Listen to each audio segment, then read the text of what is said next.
David, morning. Morning, sir. Can you just tell us about your favourite book that you've been reading? My favourite book? Well, it goes back 5 years and it's a great book and everybody should have one on their bookshelf. What is it? No, it's not that one, it's the Quran. How I got introduced to the Quran was I was on the plane coming back from New York.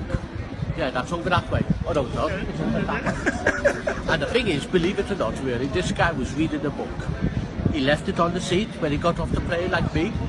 And you know what? I chased after this guy and said to him, "Hey, mister, you left your book." He said, "No, you keep it." I said, "Well, okay." So I kept it. And then I was waiting in the airport lounge in Heathrow.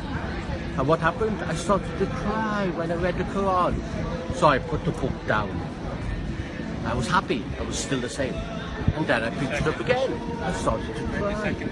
And then I got a taxi to my brother's in London. And then what happened? I told him about the Quran, that had made me cry.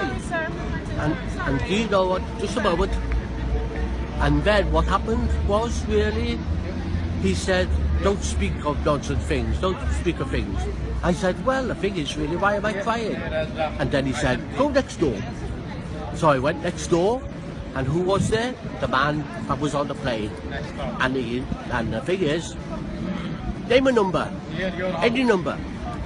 The thing is, I'm not selling that Quran for £20 million or £20,000.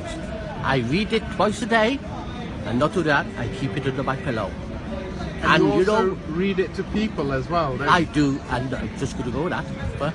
And not only that, as an activity coordinator working with people with dementia, I read it to them. And the thing is, they ask me questions, I don't know all the answers, but I know there's one thing in the Quran. What is it? Truth. And if you was lost in the desert, or you was lost somewhere in town, you'd ask somebody away. What's the Quran? It's a map for life.